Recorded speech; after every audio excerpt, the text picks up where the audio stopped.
आज ये स्थिति में है आपकी कह सकती हैं कि मोदी को अपदस्थ करके हम 2024 में सत्ता बदल देंगे, मतलब अगले 2 महीने में? क्योंकि ये बहुत सारे लोग कहते हैं 272 से नीचे ले आएंगे, 272 से नीचे ले आएंगे तो क्या होगा? ठीक है, कुछ चिराग पासवान और ये सब रेजगारी मिलकर फिर 272 पार कर जाएंगे। मोदी जी 180 नहीं पार कर रहे हैं, ये मैं आपको बता सकती हूँ। आरएसएस का इंटरनल सर्वे, बीजेपी का इंटरनल सर्वे, इसीलिए इतने परेशान है। ये जो मोदी जी धरपकड़ कर रहे हैं विपक्षी नेताओं की, ये जो मोदी जी अपनी ईडी, अपनी सीबीआई, अपनी इनकम टैक्स भेज रहे हैं, ये क्यों भेज रहे हैं? इनको लग रहा है ये लोग डर के बैठ जाएंगे, ये करेंगे नहीं। कांग्रेस के बहुत सारे लीडर छोड़कर जा रहे हैं, हर चुनाव के पहले जाते हैं, इस चुनाव के पहले भी जा रहे हैं। तो ये धारणा बनती है कि कहीं ऐसा तो नहीं कि कांग्रेस को डूबती नैया लोग समझ रहे हैं कि पहले 44 सीटें थी, 52 थी, इस बार पता नहीं फिर मोदी 400 पार का आंकड़ा दे रहे हैं, पता नहीं तीसरी बार फिर मोदी आ जाएंगे, तो चलो उधर ही चलो जहां ज्यादा जीत की संभावना है, सत्ता में ताज। जो चूहे की तरह बिलबिलाते थे वो चले गए, वो योद्धा नहीं है, वो डर के गए हैं, वो कायर है। उन्होंने समझौता किया है अपनी विचारधारा के साथ, उन्होंने समझौता किया है मूल्यों के साथ। वो जिन मूल्यों की खिलाफत करते थे आज उन्हीं का पटका पहनकर खड़े हैं। तो ये समझौता नहीं है, ये कायरता नहीं है, ये क्या है? ये अवसरवादिता नहीं है, ये सेल्फिशनेस नहीं है। के पहले लग नहीं रहा कि अचानक कांग्रेस एक इस तरह की बिकरिंग में फंसी है बजाय इसके कि मोदी को चुनौती दे? असलियत यह है कि इस लड़ाई को लड़ने के लिए कलेजा और जिगर चाहिए, और जिनके अंदर संशय है, जिनके अंदर वो कलेजा और जिगर नहीं है, वो जाएंगे क्योंकि वो विचारधारा को। प्रेस कॉन्फ्रेंस हुई थी राहुल गांधी की, कांग्रेस नेताओं की, जिसमें कहा गया कि हमारे पास पोस्टर छपाने के पैसे नहीं है, उम्मीदवार को देने के पैसे नहीं, लड़ने के पैसे नहीं है। तो ये तो बहुत बड़ी चुनौती, चैलेंज तो अभी आपके सामने ये होगा। काले धन की जो स्रोत है, काले धन का जो सृजन है, काले धन का जो फाउंटेन है, वो बीजेपी है। तो बीजेपी के पास इतना पैसा है जितना भगवान छाप नहीं सकते, तो वो चुनाव लड़ रहे हैं। आपको हंसता मुस्कुराता प्रधानमंत्री का चेहरा हर जगह क्यों नजर आता है? एक विज्ञापन पर ही नजर आता है ना। टीवी खोलिए तो प्रधानमंत्री, रेडियो सुनिए तो प्रधानमंत्री, किसी भी होर्डिंग पर चले जाइए तो प्रधानमंत्री, पेट्रोल पंप जाइए तो प्रधानमंत्री, मार्केट जाइए तो प्रधानमंत्री, शौचालय चले जाइए तो प्रधानमंत्री, हर जगह तो प्रधानमंत्री है। कैसे हैं? अपने बलबूते पर है, कोई बहुत बढ़िया काम किए हैं, कोई हिंदुस्तान को सबसे विश्व में आगे ले गए हैं। अरे भुखमरी में हम नंबर 1, कुपोषण में हम नंबर 1, बेरोजगारी में हम नंबर 1, महिला अपराध में हम नंबर 1, महंगाई में हम नंबर 1। काहे चमक रहा है प्रधानमंत्री? क्योंकि इसी पैसे को देकर, जब पैसा दे रहे तो विज्ञापन छप रहा है, और विज्ञापन छापने वाले दबी जबान से कुछ बोल नहीं पाते हैं, चाटुकारिता में चरण वंदन करते रहते हैं दिन भर। मोदी मोदी मोदी मोदी मोदी मोदी चलता है। हर चीज में झूठ बोलता है, जो आंकड़ों में झूठ बोलता है, जो नीतियों में झूठ बोलता है, जो विदेश और देश के मंचों पर झूठ बोलता है, जो सदन, जो पार्लियामेंट में झूठ बोलता है, जिसकी सरकार मीडिया में झूठ बोलती है, जिसके मंत्री बेधड़ल्ले से झूठ बोलते हैं, जो खुद चुनावी रैलीज में और सदन में झूठ बोलता है, वो क्या और कोई झूठा गंदा नापाक काम नहीं? दुनिया भर में डंका बज रहा है, प्रधानमंत्री मोदी का नाम पूरी दुनिया में लोग जान रहे हैं, बीजेपी वाले लगातार करते हैं, इसके पहले जानते ही नहीं थे लोग। डंका तो ऐसा बज रहा है कि अमेरिका और जर्मनी हमारी राजनीति पर, हमारे लोकतंत्र पर लगातार टिप्पणी कर रहा है। डंका तो ऐसा बज रहा है कि जो 56 इंच की तथाकथित छाती वाले वो उनको बिला बिला के मनुवार कर रहे हैं कि भैया ऐसा ना बोलो हमारे लिए। डंका तो ऐसा बज रहा है कि ऑस्ट्रेलिया ने हमारे 6 राज्यों से स्टूडेंट ही लेने से मना कर दिया। डंका तो ऐसा बज रहा है कि बांग्लादेश जो है वो हमारा ऑल वेदर फ्रेंड, वो चीन को कॉक्स बाजार दे रहा है। डंका तो ऐसा बज रहा है कि श्रीलंका में सबमरीन बेस बना रहा है चीन। डंका तो ऐसा बज रहा है कि पाकिस्तान और चीन एक साथ लामबंद होके खड़े हैं। हमारे मोदी जी चीन का, पाकिस्तान का तो छोड़िए, चीन का ही नाम नहीं ले पाते हैं। ऐसा डंका।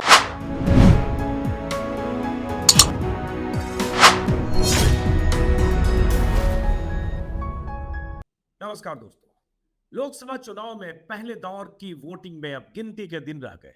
आज की तारीख से अगर देखें तो कुल जमा 2 सप्ताह और चुनावी सभाओं का दौर शुरू हो गया है। रैलियों का, भाषणों का, हमलों का, तीखे तेवर के साथ पक्ष और विपक्ष के बीच घात प्रतिघात और हमले। आज प्रधानमंत्री मोदी चुरू में थे, राजस्थान की एक हॉट सीट है। कल भी प्रधानमंत्री बिहार और कुछ जगह सभाएं कर रहे थे।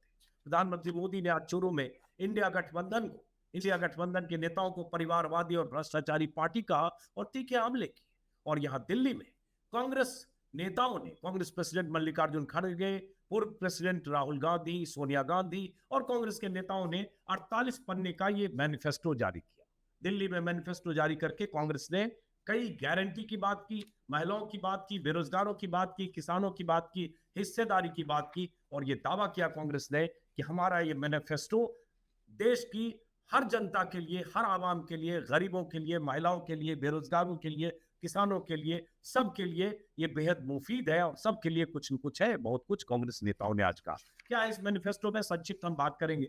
लेकिन कांग्रेस मैनिफेस्टो आज जारी हुआ और इससे ठीक पीछे अगर जाए 24 घंटे पहले, तो कांग्रेस के कई नेताओं ने कांग्रेस का पाला छोड़ा, कांग्रेस का दामन छोड़ा और बीजेपी के दामन थामा। उसमें गौरव वल्लभ से लेकर और कुछ 48 घंटे पहले जाए तो बॉक्सर विजय सिंह, संजय निरुपम जो महाराष्ट्र में मुंबई कांग्रेस के बड़े नेता रहे, उन्होंने कल कांग्रेस से रिश्ता तोड़ने का ऐलान किया। हालांकि कांग्रेस ने उन्हें बाहर का रास्ता दिखाया, आगे पीछे कौन था पता नहीं, लेकिन आज संजय निरुपम ने कहा कि मुक्ति की सांस ले रहा हूं।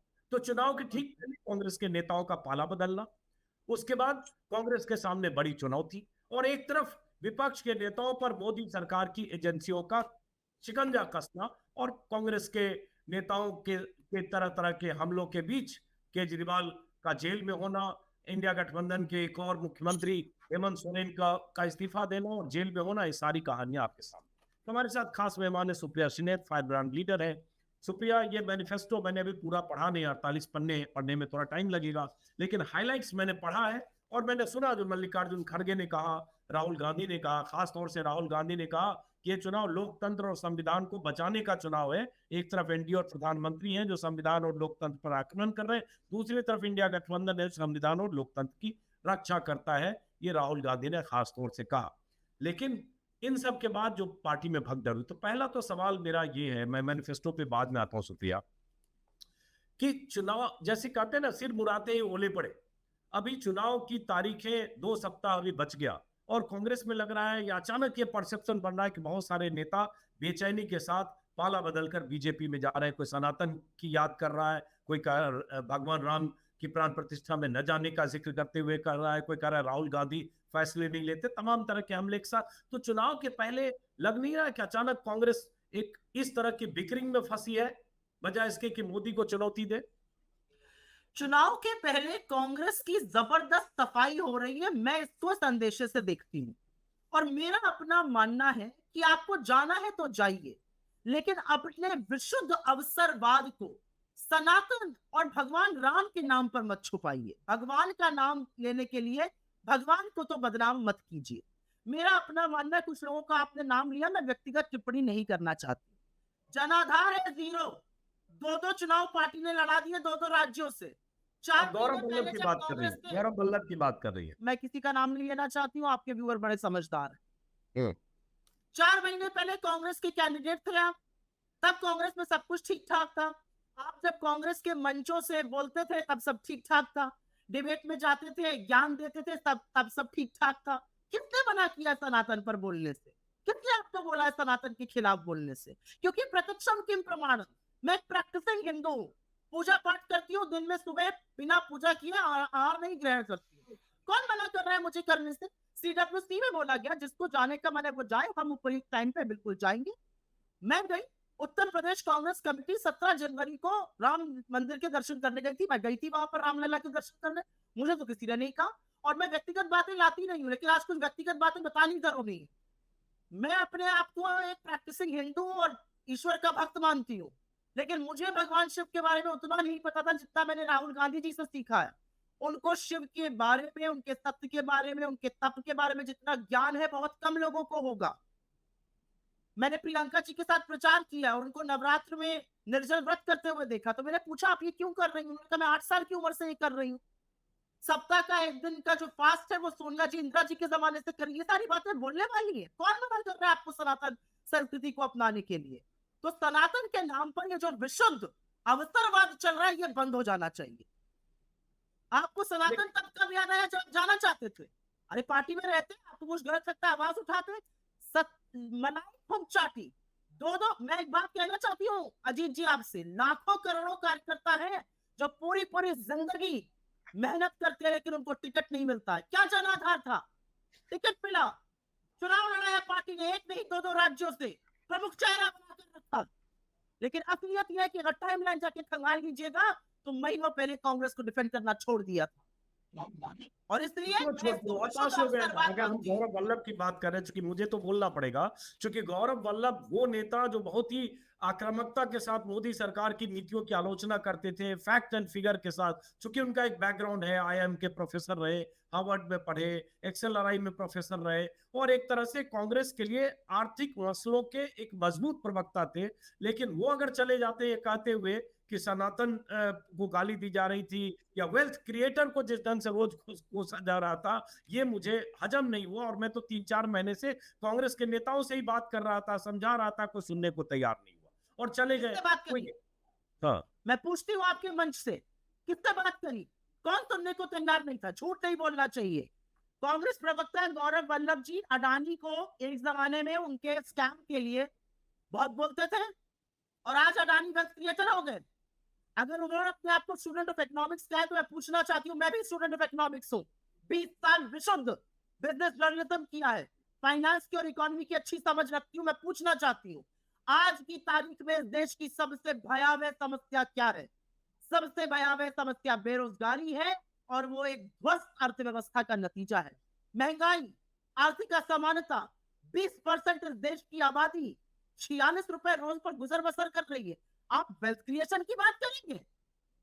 ये कुछ नहीं है, ये रैंक अपॉर्चुनिज्म है, एब्सोल्यूट अवसरवादिता है। ये सत्ता की लोलुपता, सत्ता की मलाई चाटने की मंशा है। क्योंकि असलियत यह है कि अगर आप एक स्टूडेंट ऑफ इकोनॉमिक्स हैं, तो आपको दिखेगा कि यह सरकार इकोनॉमिक्स के हर मोर्चे पर असफल रही है। रोजगार सृजन नहीं किया, गरीब को और गरीब बनाया, अमीर को और अमीर बनाया, खाई को बढ़ाया। हर चीज तो महंगी है। मैं जानना चाहती हूँ स्टूडेंट ऑफ इकोनॉमिक्स से, क्या 5 चीजें सस्ती हुई है? स्कूल फीस डबल है, हॉस्पिटल पर जीएसटी है, आटे पर जीएसटी है, दही पर जीएसटी है। ये स्टूडेंट ऑफ इकोनॉमिक्स को इकोनॉमिक्स समझ में आती है?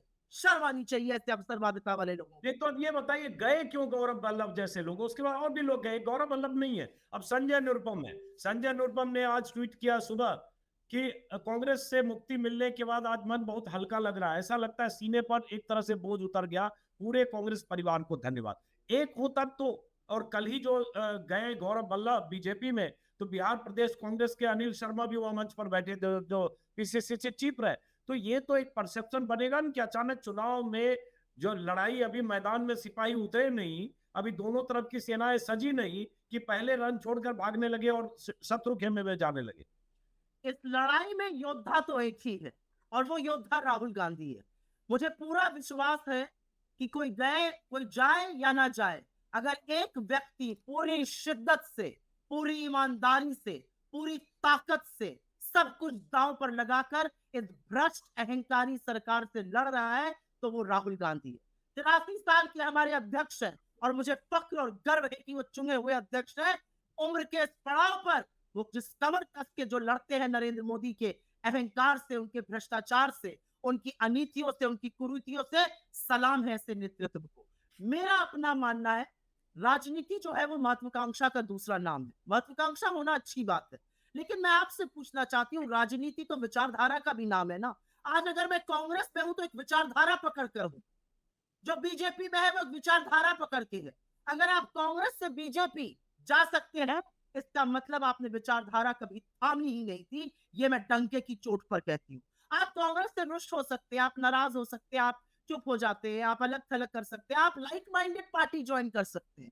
आप कांग्रेस छोड़कर पूरा गुलाटी मार के बीजेपी में जा रहे हैं, और फिर आप अपने आप को वहां पर अच्छी अच्छी बातें कहेंगे, तो सॉरी, मैं यहाँ बैठ के ना सुनूंगी ना किसी को कहने दूंगी। क्योंकि असलियत यह है कि लेकिन क्यों जा रहे हैं, क्यों जा रहे हैं? ये आत्मचिंतन तो करना पड़ेगा ना, आत्ममंथन की क्यों जा रहे हैं? कोर्स देने से नहीं होगा भाई। नवीन जिंदल चले गए, ये बॉक्सर विजन सिंह चले गए, जो भारत जोड़ो यात्रा में राहुल गांधी के साथ ताव देते हुए उनकी तस्वीरें हैं। संजय निरुपम अब जाने का ऐलान कर चुके हैं, कब जाएंगे, किधर जाएंगे, अभी पूरी खबर नहीं आई, लेकिन जाएंगे। वो भी सनातन की बात कर रहे हैं, तो जाहिर है बीजेपी में ज्वाइनिंग होगी। तो एक एक करके ये अशोक चौहान जो आपके मुख्यमंत्री थे, हालांकि उन पर भ्रष्टाचार के आरोप, आदर्श घोटाले के, बीजेपी लगाती रही। तो ये सब जाके अर्जुन मोरवड़िया गुजरात के कांग्रेस के नेता, गुजरात के स्टेट प्रेसिडेंट रह चुके, तो मिलिंद देवरा के जाने की भी खबर पहले आई। तो ये सब जा क्यों रहे? सवाल ये है। रोहन गुप्ता एक प्रवक्ता आपके थे गुजरात के, वो चले गए। यहाँ पर ये अखबार में आज एक ऐड आया, ये ऐड आपके दर्शक देखे, हर अखबार में ये ऐड था, और इस ऐड में था, मैं ऐड निकालता हूँ। हाँ, जी हाँ, इस ऐड में सीधे तौर पे लिखा था, मित्रों, भ्रष्टाचारियों के खिलाफ एक्शन लूंगा, एक एक को भारतीय जुमला पार्टी में भर लूंगा। पटका पहन लिया भारतीय जनता पार्टी का, पाक साफ होकर निकल आए वॉशिंग मशीन से। देखिए, मैं आपको दो बातें कहती हूँ यहाँ पर, और बड़बोलापन नहीं है। दो वजह से लोग जाते हैं। एक जाते हैं ईडी सीबीआई इनकम टैक्स के डर से, जो चला जाता है वो इस वॉशिंग मशीन में नहला धुलाकर साफ होकर उसके खिलाफ कार्रवाई बंद हो जाती है। अब तो इंडियन एक्सप्रेस जैसे अखबार भी लिखने लगे हैं 25 में से 23 लोगों के खिलाफ कार्रवाई पूरी तरह से बंद कर दी गई। एक वो जाते हैं, एक जाते हैं जिनको सत्ता की लोलुपता लगती है। क्योंकि ये जो लड़ाई है ना, और ये मैं बहुत दिल से बात बोल रही हूँ अजीत जी, ये जो लड़ाई हम लोग लड़ रहे हैं, ये बहुत मुश्किल लड़ाई है, ये आसान नहीं है लड़ना। जरा सी भी आपसे गलती हो जाए तो आपकी धज्जियां उड़ा देते हैं ये लोग। आपसे गलती हो ना या हो, आपको पहले ये डिक्लेयर कर देते हैं अपराधी। असलियत यह है कि इस लड़ाई को लड़ने के लिए कलेजा और जिगर चाहिए, और जिनके अंदर संशय है, जिनके अंदर वो कलेजा और जिगर नहीं है, वो जाएंगे क्योंकि वो विचारधारा को पकड़ी नहीं है। मेरी एक बड़ी सिंपल विचारधारा है, कांग्रेस बीजेपी सबके ऊपर एक विचारधारा है कि ये देश बचे रहना चाहिए, इस देश का संविधान बचे रहना चाहिए, इस देश में समानता होनी चाहिए, इस देश में संप्रभुता होनी चाहिए, इस देश में सेक्युलरिज्म होना चाहिए, इस देश में अमीर और गरीब नहीं हो सकता। और अगर मुझे लगता है ये विचारधारा कांग्रेस की है तो मैं बीजेपी का दामन नहीं थाम सकती, मर जाऊंगी, राजनीति छोड़ दूंगी, लेकिन बीजेपी का दामन नहीं थामूंगी, क्योंकि विचारधारा मेरे लिए सबसे ज्यादा प्रबल है। किस मुंह से जाकर ये लोग बीजेपी की बात करते हैं, मैं आपसे पूछना चाहती हूँ, मैं पूछना चाहती हूँ आपसे, कल तक आपको सारी नीतियां आपको पूछना चाहिए ना, गौरव वल्लभ से पूछना चाहिए, नवीन जिंदल से पूछना आपके माध्यम से चाहिए, रोहन पूछ रही हूँ गुप्ता ना, से पूछना आपके चाहिए, शो अब्दुल पर आई हूँ, मोलवानिया से। लंबी आपके शो लिस्ट पर है आई एक हूँ, होता। और इंटरेस्टिंग आपके शो खुफिया पर आई ये हूँ। है कि एक उसमें चीज बहुत सारे वो लोग हैं जो राहुल गांधी के करीबी माने गए, राहुल अब गांधी के मैं आपको एक आसपास है। बात का बीते जवाब 10 देती हूँ, साल में यही हुआ। लंबी लिस्ट है, पढ़ आपको के मैं एक सुना बात का सकता हूँ। जवाब देती हूँ, मैं आपको हाँ। एक बात का जवाब देती हूँ, और वो जवाब सुनिएगा ध्यान से, और अपने व्यूअर्स को भी सुनाइए। हमारे यहाँ से तो लोग बड़ी लंबी लिस्ट गिना रहे हैं, गौरव वल्लभ गए, संजय निरुपम चले गए, रोहन गुप्ता चले गए। एक प्रधानी का टिकट ये लोग जीत सकते हैं चुनाव, दो दो जगह तो लड़ा दिया था पार्टी ने, झारखंड से लेकर राजस्थान तक। क्या हुआ था सबको पता है, छोड़िए उस बात को। हमारे यहाँ जो आ रहे हैं उनकी लिस्ट नहीं गिराई जाती है। ब्रजेंद्र सिंह सिटिंग एमपी है, अजय निषाद सिटिंग एमपी है, राहुल कासवा सिटिंग एमपी है। हमारे यहाँ तो सिटिंग एमपी इनके आ रहे हैं, क्यों आ रहे हैं? आज प्रधानमंत्री चुरू गए, वहां से कांग्रेस का जो कैंडिडेट है वो 100% जीत रहा है। आप लिख कर ले अब लीजिए। राहुल कसवा का टिकट चुरू से कट गया तो आ गए। पहले वो तो बीजेपी के लिए जान तो देते जो रहे। हमारे तो बीजेपी जो ने टिकट हमारे राहुल यहाँ कसवा आएगा, को नहीं दिया, ये क्योंकि बड़ा अच्छा राजेंद्र है। राठौर वर्सेस राहुल कसवा था, तो आ गए। तो जो हमारे यहाँ आएगा वो वो भी टिकट कटने अपॉर्चुनिस्ट पर है। आ गया। उनके भी कोई विचार भाजपा के नहीं होंगे। उनके मैं फादर यही तो बीजेपी के नेता रहे, कई बार जीते, विधायक रहे, सांसद रहे, तो उनके तो भी विचार बीजेपी के होंगे। मैं अपनी की बात का जवाब दे रही हूँ कि जो हमारे यहाँ आएगा उसको कहा अगर टिकट कट गया तो आ गया, जो हमारे यहाँ से चला गया उस पर 4 चांद लग गए। मैं तो चाहती हूँ कि प्रोफेसर साहब जाएं और भाजपा में अब लोगों को 1 ट्रिलियन या 5 ट्रिलियन में कितने जीरो होते हैं ऊपर से लेकर नीचे तक समझाएं। मुझे ऐसा लगता है जो चीजें बड़ी सहजता में मिल जाती है उस पर उसको लोग टेकन फॉर ग्रांटेड कर लेते हैं। शीर्ष नेतृत्व से सामिप्य, आपको डेमोक्रेटिक तरीके से अपनी बात कहने का हक, हर समिति में आपका नाम होना, पार्टी आपको अपना एक बड़ा चेहरा बना रही है, ये सब चीजें बड़ी सहजता से मिल गई लोगों को। तो लोगों को लगा बहुत इजी है, हर जगह हो जाएगा। देखूंगी मैं किसका क्या क्या हश्र हुआ है आगे भी। सुप्रिया, लेकिन एक बात बताइए, पार्टी मीटिंग्स में क्या ये, चूंकि बाहर यही धारणा बनती है, यही छवि बनती है कि कांग्रेस के बहुत सारे लीडर्स छोड़कर जा रहे हैं, हर चुनाव के पहले जाते हैं, इस चुनाव के पहले भी जा रहे हैं, तो ये धारणा बनती है कि कहीं ऐसा तो नहीं कि कांग्रेस को डूबती नैया लोग समझ रहे हैं कि पहले 44 सीटें थी, 52 थी, इस बार पता नहीं फिर मोदी 400 पार का आंकड़ा दे रहे हैं, पता नहीं तीसरी बार फिर मोदी आ जाएंगे, तो चलो उधर ही चलो जहां ज्यादा जीत की संभावना है, सत्ता में ताजपोशी में कुछ हिस्सेदारी की संभावना है। मोदी के 400 पार की असलियत यह है कि 200 पहुंचने पर लाने पड़े हुए हैं। उनका अपना आरएसएस का इंटरनल सर्वे 180 पर उनको टिकाए हुए है, और उनका ग्राफ निरंतर गिरता जा रहा है। जहां जहां जा रहे हैं वहां पर सीटें कम हो रही है, चाहे वो महाराष्ट्र हो या राजस्थान हो। ये असलियत है। 200 पहुंचने के लाने 400 400 400 का नारा लगाए रही है, ये असलियत है। जब आदमी डरता है तो बड़ी बड़ी बातें करने लगता है, वही भारतीय जनता पार्टी कर रही है। मेरा अपना अनुमान है इंडिया ब्लॉक एक कंफर्टेबल मेजोरिटी की सरकार बनाएगा और हर वो काम करेगा जिसकी हमने अपने घोषणा पत्र में, अपने न्याय पत्र में चर्चा की है। मैं उस पर थोड़ी सी बात करना चाहती हूँ, लेकिन जी क्योंकि बिल्कुल, आपने कांग्रेस की इंटरनल मीटिंग्स मैंने क्वेश्चन आपने मेरे कांग्रेस पास है। की इंटरनल मीटिंग्स पर मुझसे कुछ पूछा, मेरा अपना मानना है कि मुझे उस पर बोलना चाहिए। कोई मैं बात नहीं, मैं एक सेकंड, हाँ चलिए आप पहले मुझे असली थोड़ा बात। सा बोलने दीजिए। मुझे ऐसा जी लगता है कि राजनीति में जितना लोकतंत्र और जितना से एक आम कार्यकर्ता को कांग्रेस की मीटिंग्स में या कांग्रेस की चलाने में या कांग्रेस की नीतियों में होता है, अन्य किसी पार्टी में नहीं होता है। हमारा अध्यक्ष चुना हुआ है, रबड़ स्टैंप नहीं है, हमारे अध्यक्ष को हाथ पकड़ के खींच नहीं दिया जाता क्योंकि वो पीएम के फ्रेम में आ रहे हैं, ऐसा नहीं होता है। तो मेरा अपना मानना है कि जो लोग कांग्रेस के साथ टिके हुए हैं वो योद्धा है और वो उस महासंग्राम को लड़ रहे हैं। जो चूहे की तरह बिलबिलाते थे वो चले गए। नहीं, तो जो है वो योद्धा है, जो चले गए वो योद्धा नहीं है, वो डर किच गए, वो कायर हैं। उन्होंने उन्होंने समझौता किया है अपनी विचारधारा के साथ, उन्होंने समझौता किया है मूल्यों के साथ। वो जिन मूल्यों की खिलाफत करते थे आज उन्हीं का पटका पहनकर खड़े हैं। तो ये समझौता नहीं है, ये कायरता नहीं है, ये क्या है? ये अवसरवादिता नहीं है, ये सेल्फिशनेस नहीं है, ये स्वार्थी होना नहीं है। आप देश के लिए लड़ रहे थे, आप एक विचारधारा को पकड़ के लड़ रहे थे, उस विचारधारा को उठाकर वो पटका पहन लिया जिसको रोज कोसते थे। तो ये आपका नैतिक दिवालियापन कहा जाएगा या पार्टी का कहा जाएगा? तो इससे फर्क पड़ेगा कि नहीं भाई? सबके अपने अपने जनाधार होंगे, चाहे संजय निरुपम हो, चाहे और जितने नेता, नवीन जिंदल, उनको सीधे बीजेपी ने टिकट दे दिया। कोल ब्लॉक आवंटन में बीजेपी उनके खिलाफ नारे बुलंद करती थी, टिकट दिया। अशोक चौहान सीधे राज्यसभा में आ गए। तो नवीन सबको जिंदल आप कुछ ना साहब कुछ मिल रहा ना, तो लगे कांग्रेस के पास देने के लिए नहीं, उधर कुछ पाने के लिए है, तो जा रहे हैं। नवीन जिंदल साहब के साथ ना सिर्फ नारेबाजी करती थी बीजेपी, उनको घोटालेबाज कहती थी उन्होंने, लेकिन इतने इलेक्टोरल बॉन्ड दिए, वो जब कच्चा चिट्ठा सामने आ गया तो उनकी गोदी में जाकर बैठ गए। जेएसपीआर के इलेक्टोरल बॉन्ड देख लीजिए, जब बीजेपी को साबित है तो किसका दामन थामेंगे? हमारा थामेंगे या उनका थामेंगे? असलियत ये है। और हाँ, बिल्कुल सही बात है, जो पार्टी सत्ता में होती है उसके पास संस्थाएं होती हैं, उसके पास तमाम देने के लिए चीजें होती हैं, उनके पास एमपी ज्यादा है, वो एमएलए ज्यादा है, वो ज्यादा दे सकते हैं। तो लड़ाई कहाँ है? अगर राजनीति में यही मतलब है कि किसी बोर्ड का चेयरमैन ही बनना है या एमपी बनना है या एमएलए ही बनना है या मंत्री बनना है, तो राजनीति यही है क्या? मैं पूछना चाहती हूँ आपसे, मैं पूछना चाहती हूँ मीडिया से, क्या है राजनीति? राजनीति सिर्फ एमपी बन जाना है, शपथ ले लेना है? या राजनीति एक एक विचारधारा की लड़ाई है, सार्वजनिक जीवन में लोगों की मदद करना है, उनकी आवाज बनना है, जिन लोगों को कोई पूछने वाला नहीं उनको पूछना है? क्या है राजनीति? मेरे लिए तो राजनीति ये सारी चीजें हैं। मेरे लिए तो राजनीति नहीं है कि मैं लपक के जगह एमपी बन जाऊं, एमएलए बन जाऊं, मंत्री बन जाऊं। जिनके लिए है वो अपना रास्ता चुन रहे हैं। एक बात बताओ सुप्रिया, मैनिफेस्टो पे मैं आता हूँ, लेकिन जैसे ये खबर आई, बार बार 3 किस्तों में खबर आई कि कांग्रेस के जो खाते सीज हो गए, फ्रीज हो गए, 135 करोड़ या 115 करोड़ रिकवर किया इनकम टैक्स ने, और कुल जमा 3500 करोड़ की रिकवरी का नोटिस चला गया, जो 1994-95 से लेकर और 2021 तक, सीताराम केसरी से लेकर यहाँ तक 30 साल का। ये अलग बात है कि आपको राहत मिल गई सुप्रीम कोर्ट में। जब ये मामला गया, इनकम टैक्स अधिकारियों ने खुद ही कह दिया कि अभी हम इसको रिकवरी नहीं करना चाहते चुनाव के पहले। शायद ये वजह रही होगी कि सुप्रीम कोर्ट के तेवर से, बॉन्ड के मुद्दे पर सुप्रीम कोर्ट के तेवर से अंदेशा हो गया, और खासतौर से जस्टिस नागरत्ना की पीठ में यह मामला था कि कहीं वहां से फटकार न लगे, तो खुद ही कह दिया कि अभी हम रिकवरी नहीं करेंगे।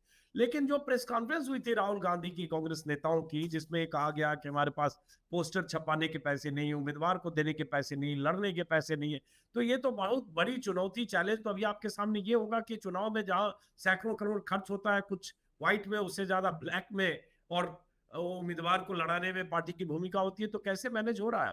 बॉन्ड में भी आप लोग को बहुत कम मिला। हमारे पास कोई काला धन तो है नहीं। काले धन की जो स्रोत है, काले धन का जो सृजन है, काले धन का जो फाउंटेन है वो बीजेपी है। तो बीजेपी के पास इतना पैसा है जितना भगवान छाप नहीं सकते, तो वो चुनाव लड़ रहे हैं। आपको हंसता मुस्कुराता प्रधानमंत्री का चेहरा हर जगह क्यों नजर आता है? एक विज्ञापन पर ही नजर आता है ना। टीवी खोलिए तो प्रधानमंत्री, रेडियो सुनिए तो प्रधानमंत्री, किसी भी होर्डिंग पर चले जाइए तो प्रधानमंत्री, पेट्रोल पंप जाइए तो प्रधानमंत्री, मार्केट जाइए तो प्रधानमंत्री, शौचालय चले जाइए तो प्रधानमंत्री, हर जगह तो प्रधानमंत्री है। कैसे है? अपने बलबूते पर है? कोई बहुत बढ़िया काम किए हैं? कोई हिंदुस्तान को सबसे विश्व में आगे ले गए हैं? अरे भुखमरी में हम नंबर 1, कुपोषण में हम नंबर 1, बेरोजगारी में हम नंबर 1, महिला अपराध में हम नंबर 1, महंगाई में हम नंबर 1। काहे चमक रहा है प्रधानमंत्री जी? क्योंकि इसी पैसे को देकर, जब पैसा दे रहे तो विज्ञापन छप रहा है, और विज्ञापन छापने वाले दबी जबान से कुछ बोल नहीं पाते हैं, चाटुकारिता में चरण वंदन करते रहते हैं दिन भर, मोदी मोदी मोदी मोदी मोदी मोदी चलता है दिन भर। ये न्याय पत्र है और इस न्याय पत्र में हिंदुस्तान की आवाज है। अभी आएगा भारतीय जनता पार्टी का भी घोषणा पत्र, देखिएगा उसमें क्या है, उसमें अडानी जी की आवाज रहेगी। आपने जो मुझसे पूछा, मैं एक बात का यहाँ पर एक उल्लेख करना चाहती हूँ। हाईएस्ट कोर्ट ऑफ इंडिया के सामने इनकम टैक्स क्यों घबरा गया? हाईएस्ट कोर्ट ऑफ इंडिया के सामने जो भाजपा का पिछलग्गू, भाजपा का फ्रंटल बन चुका इनकम टैक्स, तो उसने क्यों कहा हम जुलाई के बाद कार्रवाई करेंगे? और 135 करोड़ का नोटिस नहीं है, हमारे जो 135 करोड़ जबरन जब्त कर लिए उसके बारे में क्या बात करी जाए? तो मेरा अपना मानना है कि लोग देख रहे हैं, लोग बहुत जागरूक हैं, और यही जनता जिसको मूर्ख समझने की गलती मोदी जी कर रहे हैं वो सबक जरूर सिखाएगी। और मैं 2 मिनट में एक चीज बोलना चाहती हूँ। मोदी जी को लगने लगा है कि वो जो कह दे वो जनता मान जाती है। क्या मान रही है जनता? 10-15 लाख का सूट आप पहनते हैं, कहते मैं गरीब हूं, हम मान जाएंगे। बेटी बचाओ का आंदोलन हम चला रहे हैं, बेटियों का रेप आपके लोग कर रहे हैं, हम मान जाएंगे। बेरोजगारी की बात करो तो कहते हैं पकौड़ा तल लो, बेरोजगार मान जाएंगे। पेपर लीक आपके नेता करा रहे हैं, लाखों सैकड़ों हजारों करोड़ों लोगों का भविष्य चौपट हो जाता है, हम मान जाएंगे आप युवाओं के रक्षक हैं। सेना में अग्निवीर लाकर सेना के शौर्य और पराक्रम को कमजोर करने वाले आप हो रहे हैं, हम मान जाएंगे कि आप सेना के साथ खड़े हैं। चीन का नाम नहीं ले पा रहे, सरहद को सुरक्षित नहीं रख पा रहे, राष्ट्रवाद पर पीठ थपथपाते, हम मान जाएंगे। दुनिया नहीं मान रही, देश नहीं मान रहा है, हम नहीं मान रहे, जनता नहीं मान रही है, वो जनता आपको सबक सिखाएगी। लेकिन वो तो खैर चलिए 4 जून को पता चलेगा जनता किसको सबक सिखाएगी। लेकिन ये एक धारणा बहुत सारे लोगों को लगता है कि जिस मजबूती से विपक्ष को लड़ना चाहिए था अब तक, चूंकि चुनाव में पहले दौर की वोटिंग में सिर्फ 2 सप्ताह बाकी है, उसमें सिर्फ 3 बड़ी सभा हुई, एक पटना में, एक भारत जोड़ो न्याय यात्रा के समापन पर मुंबई में, और एक अभी रामलीला मैदान में केजरीवाल की गिरफ्तारी का विरोध करते हुए। तो एक तरह से विपक्ष की एकजुटता और वो सभाएं, वो रैलियां, वो ताकत, उसका इजहार अभी कम दिख रहा है। क्योंकि मोदी की सत्ता जितना बोल रहे हैं, पता है मोदी की सत्ता मशीनरी, एजेंसियां और पैसा सबसे बड़ी बात। और ये भी मानना पड़ेगा कि उसके साथ 23 करोड़ वोटर भी थे जो 2019 में थे। तो उसके सामने विपक्ष क्या उस मजबूती से लड़ रहा है, ये सवाल पूछा जा रहा है। मुझे नहीं लगता, मैं आपकी इस बात को नहीं मानती हूँ कि नहीं दिख रहा है विपक्ष। देखिए, कुछ चीजें मीडिया में कहने में बड़ा अच्छा लगता है कि सारा समूचा विपक्ष मंच पर एक साथ था, पर उसका मतलब भी होना चाहिए ना। अब जैसे हमारा मैनिफेस्टो आज रिलीज हुआ, हम जयपुर में एक बड़ी रैली कल कर रहे हैं, हम हैदराबाद में एक बड़ी रैली कल कर रहे हैं। अब उसमें समूचा विपक्ष आके क्या करेगा? बंगाल में चुनाव जो है वो पहले कुछ चरणों में है, तो ममता जी तमिलनाडु जाकर क्या करेंगी? अभी हमारा चुनाव तमिलनाडु में अभी हो रहा है, because of tyranny of distance, media दिखाता नहीं। तमिलनाडु में प्रचंड प्रचार चल रहा है, केरला में दूसरे फेज में प्रचंड प्रचार चल रहा है। अभी राहुल जी नामांकन करके आए, टिरेनी ऑफ डिस्टेंस की वजह से, भाषा की वजह से नहीं दिखाया जाता है। जहां जहां प्रचार जिसको जिसको करना चाहिए वहां हो रहा है। अब डीएमके और हम साथ में तमिलनाडु में चुनाव मिलकर लड़ रहे हैं, पूरा क्लीन स्वीप करेंगे हम इस बार पूरा चुनाव। वहां पर ना ये डीएमके को एक सीट मिलेगी, बीजेपी का तो खैर खाता खुलना दूर की बात है, 0.1% वोट ही मिल जाए तो बहुत बड़ी बात है। हम एक साथ मिलकर चुनाव लड़ रहे हैं, तो चुनाव मजबूती से लड़ना, लोगों से बात करना, लोगों के समक्ष अपना व्यू रखना हर जगह हो रहा है। हर चीज क्योंकि मीडिया ना दिखाए तो कह देना कि ऐसा नहीं हो रहा, मैं इसकी बहुत प्रबल पक्षधर नहीं हूं।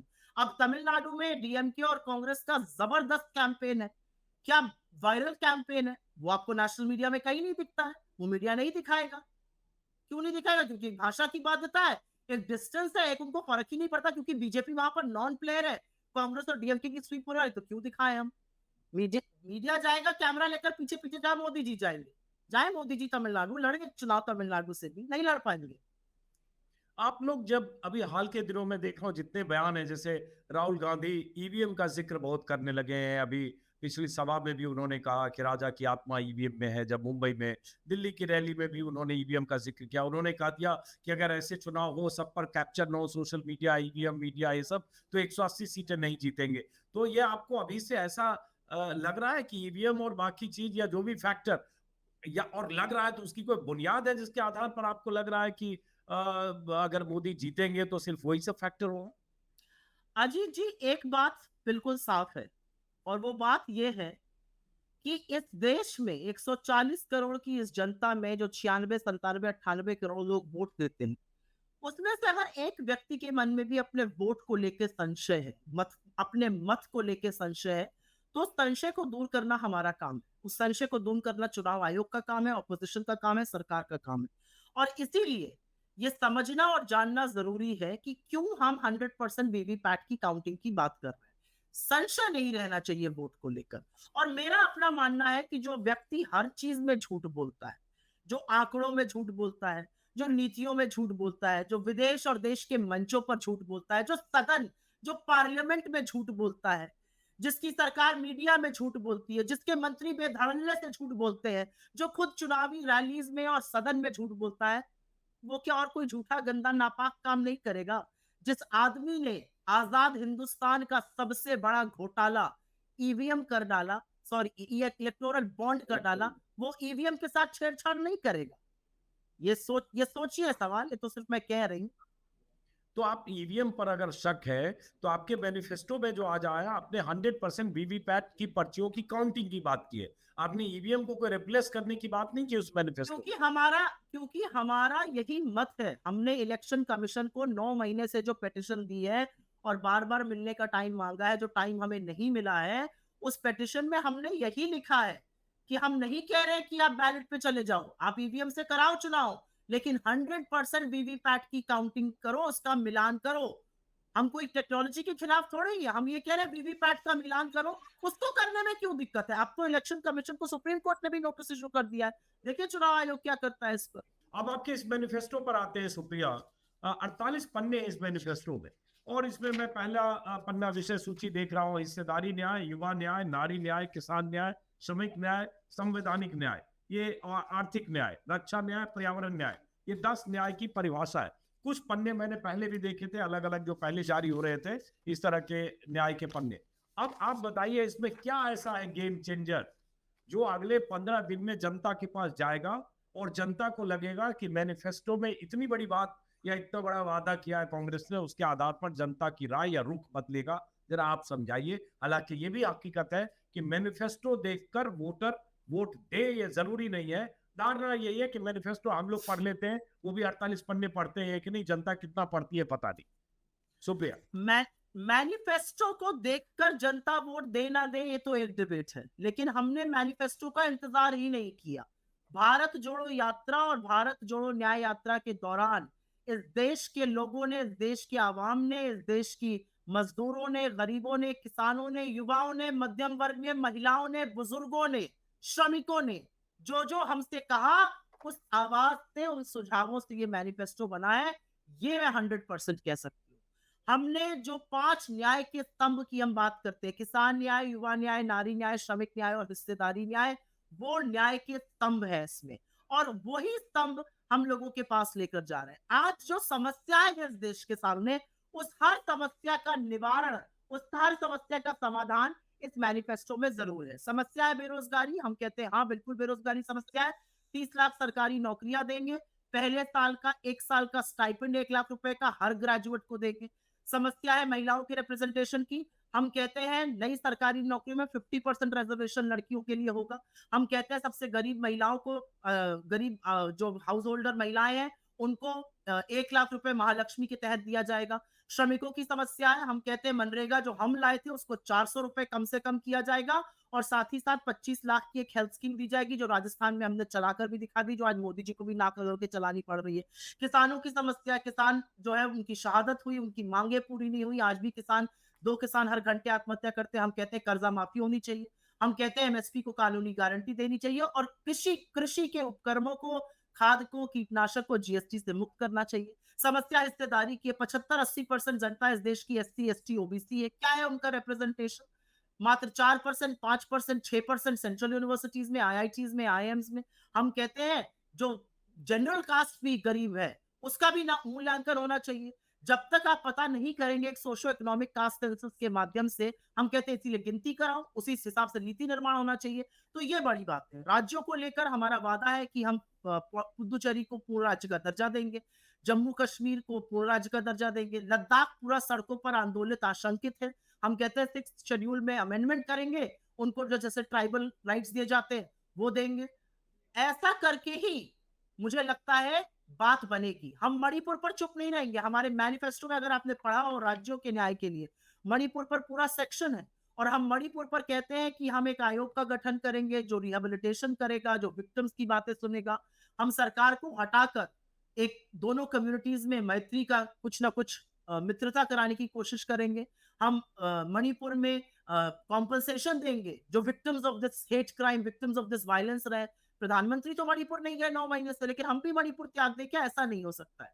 तो बहुत सारी चीजें इस मैनिफेस्टो में ऐसी है जो वर्ग विशेष के लिए है, जो युवाओं के लिए है, महिलाओं के लिए है, किसानों के लिए है, श्रमिकों के लिए है, राज्यों के लिए है, और कहीं ना कहीं इस देश के वो लोग जो एक तरह से हिम्मत तोड़ चुके हैं, उनके हौसले को दोबारा बुलंद जरूर करें। ये बताइए, जैसे आपने, ठीक है, नारी न्याय, हालांकि पहले ये सब कांग्रेस की तरफ से जारी हुआ था, नारी न्याय, जिसमें आपने कहा गरीब परिवार की में एक महिला को सालाना 1 लाख रुपए, ऐसे आपने युवा न्याय, प्रत्येक शिक्षित युवा को 1 साल के लिए अप्रेंटिस द्वारा 1 लाख रुपए, ऐसे ही 400 रुपए प्रतिदिन न्यूनतम मजदूरी मनरेगा श्रमिकों के लिए, ये सब आपने बहुत सारी बातें की है। लेकिन बीजेपी तो यही कहेगी, लोक लुभावन बातें कांग्रेस अब कर रही है। जब कांग्रेस सरकार में थी 60 साल, तब ये सब देश में गरीबी की ऐसी स्थिति क्यों है? प्रधानमंत्री मोदी भाषण यही तो कहेंगे कि 60 साल में इन्होंने नहीं किया, अब इनको गरीबों की, बेरोजगारों की और इनकी श्रमिकों की याद आ रही है। कांग्रेस ने 27 करोड़ गरीबों को गरीबी की सीमा रेखा से निकाल बाहर किया था अपनी नीतियों के कारण। और यह सिर्फ हमारा कोरा खोखला दावा नहीं था जो प्लानिंग कमीशन ने खर्रे पर लिख दिया था। कांग्रेस के इस दावे की पुष्टि third parties, IMF, world bank और ऑक्सफोर्ड यूनिवर्सिटी रिपोर्ट्स ने करी है। हमारा अकेले का दावा नहीं था ये। उन लोगों ने बोला कि देश में गरीबी लगातार कम करने का काम कांग्रेस ने किया। 27 करोड़ लोगों को यूपीए की सरकार ने गरीबी की सीमा रेखा से उबारा था। यूपीए की सरकार ने 16 लाख करोड़ अमीरों के कर्जा माफी नहीं करी थी। अमीरों का कॉर्पोरेट टैक्स कट करके 30% से 22% पर नहीं ले आए थे। किसानों की कर्जा माफी करी थी। यूपीए की सरकार ने लोगों को एक इज्जत से रहने का और रोजगार का सम्मान करते हुए रूरल इलाकों में, ग्रामीण इलाकों में मनरेगा दिया था, जिससे लोगों की आय बढ़ी, लोगों के हाथ में पैसा आया, जिससे मजदूरी बढ़ी, श्रम की का सम्मान हुआ। तो कांग्रेस ने बहुत कुछ किया है। कांग्रेस ने तो वो चीजें बनाई हैं जिनको आज मोदी जी बेच रहे हैं। मैं डंके की चोट पर बीजेपी के जिस भी व्यक्ति से बात करती हूँ, एक ही सवाल पूछती हूँ, एक बड़ी उपलब्धि जो आपने बनाई हो, एक बड़ी फैक्ट्री, एक बड़ा इंस्टीट्यूशन, एक बड़ा कुछ, आप बता दीजिए। आपने तो दरभंगा का एम्स बनाया है जो लोग मैग्नीफाइंग ग्लास लेके खोज रहे हैं, कहीं मिल नहीं रहा है। आपने दुनिया की सबसे बड़ी व्हाट्सएप यूनिवर्सिटी बनाई है जिसमें व्हाट्सएप अंकल जी लोग पढ़ते हैं और जहर उगलते हैं। इसके अलावा आपकी कोई उपलब्धि नहीं है। हमने जो देश किया है वो विश्व सबको गुरु हो पता रहा है। है, इतनी एक्सप्रेस सड़कें बन रही है, दुनिया भर का क्या देश हो रहा में है देश विकास में? हो रहा है, बीजेपी लगातार क्या हो रहा करती है? रहती है। विश्व क्या हो गुरु रहा है? देश बन रहा है ना, दुनिया भर में डंका बज रहा है। प्रधानमंत्री मोदी का नाम पूरी दुनिया में लोग जान रहे हैं, बीजेपी वाले लगातार करते हैं, इसके पहले जानते ही नहीं थे लोग। डंका तो ऐसा बज रहा है कि अमेरिका और जर्मनी हमारी राजनीति पर, हमारे लोकतंत्र पर लगातार टिप्पणी कर रहा है। और डंका तो ऐसा बज रहा है कि जो 56 इंच की तथाकथित छाती वाले हैं, वो उनको बिला बिला के मनुवार कर रहे हैं कि भैया ऐसा ना बोलो हमारे लिए। डंका तो ऐसा बज रहा है कि ऑस्ट्रेलिया ने हमारे 6 राज्यों से स्टूडेंट ही लेने से मना कर दिया। डंका तो ऐसा बज रहा है कि बांग्लादेश जो है वो हमारा ऑल वेदर फ्रेंड, वो चीन को कॉक्स बाजार दे रहा है। डंका तो ऐसा बज रहा है कि श्रीलंका में सबमरीन बेस बना रहा है चीन। डंका तो ऐसा बज रहा है कि पाकिस्तान और चीन एक साथ लामबंद होके खड़े हैं। हमारे मोदी जी चीन का, पाकिस्तान का तो छोड़िए, चीन का ही नाम नहीं ले पाते। ऐसा डंका बज रहा है देश में। अरे विश्व गुरु तो आप बन गए, देश का क्या किया? जिन लोगों को पकौड़ा तलने की सलाह देते हैं उनकी गैस की 1100 पहुंचा दी। पकौड़ा तलने का तेल 90 पर था, 220 कर दिया। आटे पर जीएसटी लगा दिया। कैसे बनेगी चटनी, कैसे बनेगा रायता? दही पर भी जीएसटी है। लोग आज इस तरह की बातें करते हैं। लोग कहते हैं आपने बहुत बड़ी बड़ी, आपने G20 कर लिया, G20 जो रोटेशनल था। मुझे क्यों छुपाया? मेरे गरीब के घर के आगे पर्दा लगा के क्यों दिल्ली शहर में छुपाना पड़ा? लोग कह रहे हैं आप बहुत डंका बजा रहे हैं अपना।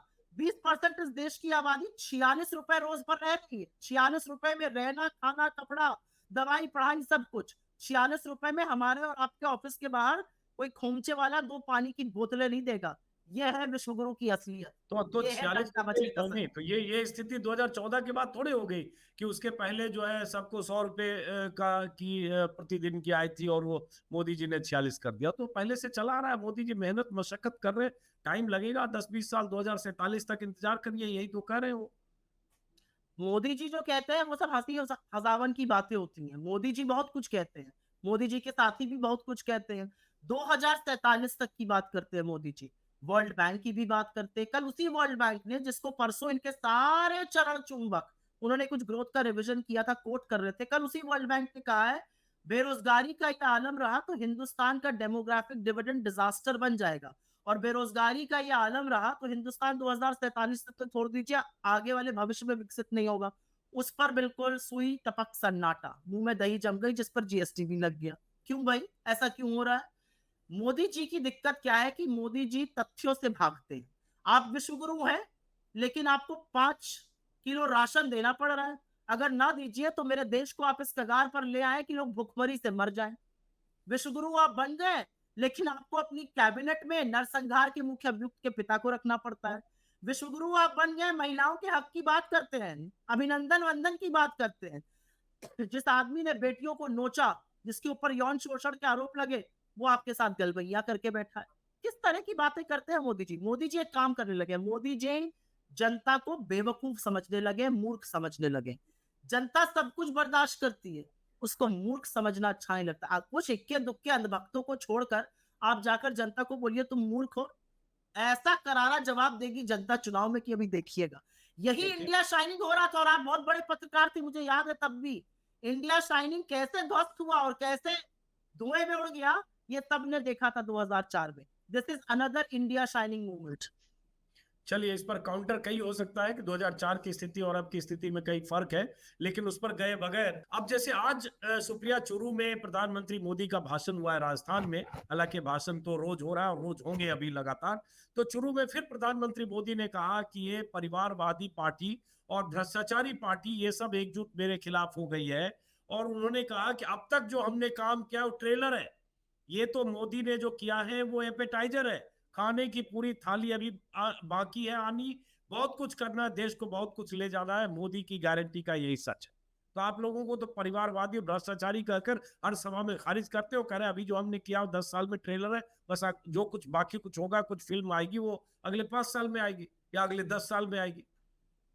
आपको एक चीज पढ़ के सुनाना चाहती हूँ, अगर आपकी अनुमति हो तो। जी मोदी प्लीज। जी का दोहरा मापदंड जो है, और मोदी जी जो गप गप करके झूठ बोलते हैं, उसकी असलियत बयां कर देती हूँ। कल मोदी जी बिहार में थे, बिहार में थे, मैंने कल ये डाला था। कल बिहार में थे मोदी जी, प्रथम चरण की 4 सीटों पर प्रचार कर रहे थे। उन 4 सीटों के उम्मीदवार अरुण भारती, चिराग पासवान जी के जीजा जी, स्वर्गीय रामविलास पासवान जी के दामाद। औरंगाबाद में सुशील कुमार सिंह, राम नरेश सिंह जी के बेटे। जीतन राम मांझी, जिनके जो पुत्र हैं वो मंत्री हैं, एमएलसी हैं, उनकी जो समधन है वो राष्ट्रीय अध्यक्ष हैं हिंदुस्तानी अवामी मोर्चा की। विवेक ठाकुर, पूर्व केंद्रीय मंत्री सीपी ठाकुर के बेटे। बिहार की स्थिति बता देती हूँ। पटना साहिब से ठाकुर प्रसाद के बेटे रविशंकर प्रसाद, सासाराम से शिवेश राम, पूर्व मंत्री मुन्नीलाल जी के बेटे। चिराग पासवान किसके वंशज है आप जानते हैं। समस्तीपुर से शांभवी चौधरी किसकी वंशज है आप जानते हैं। अशोक लवली चौधरी। आनंद जी, जी हाँ, लवली आनंद जी किसकी पत्नी है ये भी आप जानते हैं। सुनील कुमार सिंह वैद्यनाथ महतो जी के बेटे। पश्चिम चंपारण से संजय जायसवाल जी, मदन लाल जी के बेटे, जो पूर्व एमपी रहे बीजेपी के। अशोक यादव जी, हुकुमदेव यादव जी के बेटे।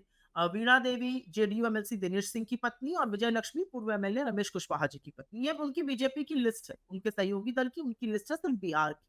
और अब अगर मैं देश में बात करने लगूं तो मैं पीयूष गोयल से लेके धर्मेंद्र प्रधान और पूनम महाजन से लेके पंकजा मुंडे सबको गिनवा दूंगी।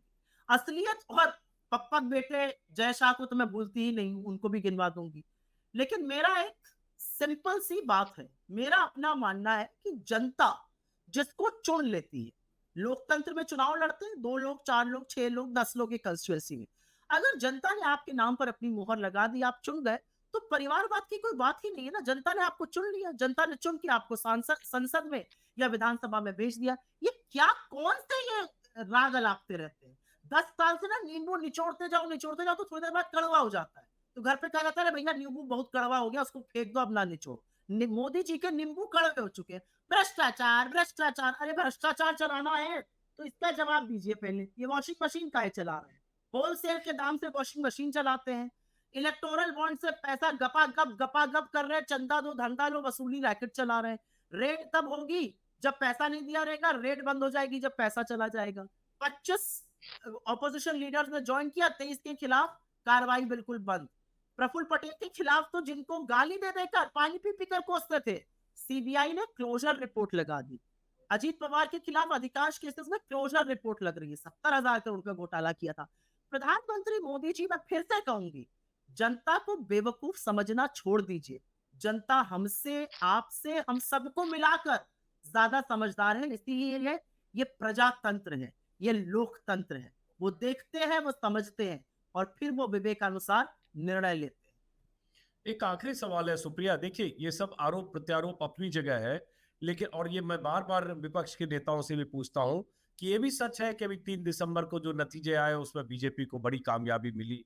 ये भी सच है कि बीते 5 सालों में हुए चुनाव में ज्यादा कामयाबी मिली, हालांकि कर्नाटक और हिमाचल जैसे राज्यों में आप भी जीते, लेकिन बीजेपी की मशीनरी ताकत के साथ एक बड़ा वोट बैंक बीजेपी ने बनाया है। उसमें हिंदुत्व का तड़का है, हिंदुत्व का एजेंडा है, राम मंदिर है और एक पूरी मशीनरी है और मीडिया है।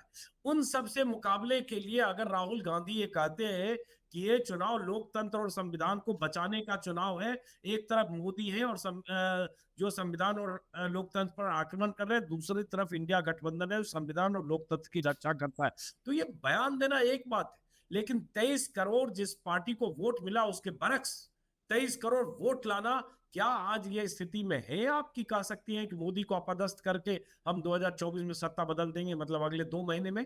क्योंकि ये बहुत सारे लोग कहते हैं 272 से नीचे ले आएंगे, 272 से नीचे ले आएंगे तो क्या होगा? ठीक है, कुछ चिराग पासवान और ये सब रेजगारी मिलकर फिर 272 पार कर जाएंगे। मोदी जी 180 नहीं पार कर रहे हैं, ये मैं आपको बता सकती हूँ। आरएसएस का इंटरनल सर्वे है, बीजेपी का इंटरनल सर्वे, इसीलिए इतने परेशान है। ये जो मोदी जी धरपकड़ कर रहे हैं विपक्षी नेताओं की, ये जो मोदी जी अपनी ईडी, अपनी सीबीआई, अपनी इनकम टैक्स भेज रहे हैं, ये क्यों भेज रहे हैं? इनको लग रहा है ये लोग डर के बैठ जाएंगे, ये करेंगे नहीं। लेकिन विपक्ष के जिन लोगों ने इस लड़ाई को लड़ने की ठान ली, और मैं सिर्फ अपनी ही बात कांग्रेस की नहीं कर रही हूँ और राहुल जी की नहीं कर रही हूँ, वो तो जो लड़ाई लड़ रहे हैं वो विपक्ष में कोई नहीं लड़ सकता है, लेकिन फिर भी समूचा विपक्ष जब आपके खिलाफ खड़ा होकर लड़ाई लड़ रहा है तो उसने ठान लिया, आप जेल भेजिए, आप प्रताड़ित करिए, आप दुष्प्रचार करिए, आप अपनी एजेंसी से लाठियां बरसाइए, हमें कोई फर्क नहीं पड़ता, हम आपको लड़ा के हराएंगे और ये होगा, ये देखिएगा।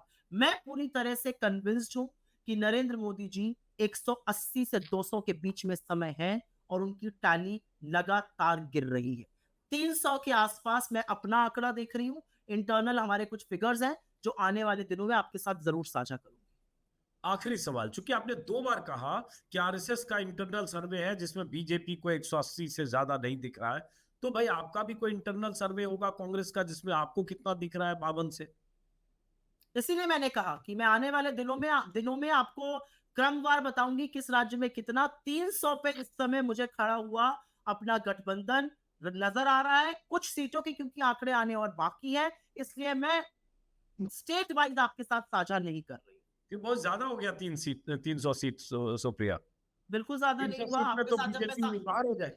हाँ? आपके साथ जब मैं साझा करूंगी इंडिया ब्लॉक के आंकड़े, तो आप खुद देखिएगा कि ये कोई ज्यादा नहीं हुआ है। चलिए, बहुत बहुत शुक्रिया। चुनाव में दावे होते हैं, आखिर फाइनल नतीजा जनता का और जनादेश का, लेकिन जाहिर है देश में एक ऐसा माहौल जरूर है कि विपक्षी दलों के लिए चुनाव लड़ना मोदी की सत्ता के सामने बहुत बड़ी चुनौती है। एक तरफ पूरी सरकारी मशीनरी, ईडी और तमाम एजेंसियां, और दूसरी तरफ विपक्ष का हौसला। देखते हैं नतीजे क्या आते हैं। फिलहाल इस वीडियो को यहीं खत्म करते हैं। बहुत बहुत शुक्रिया।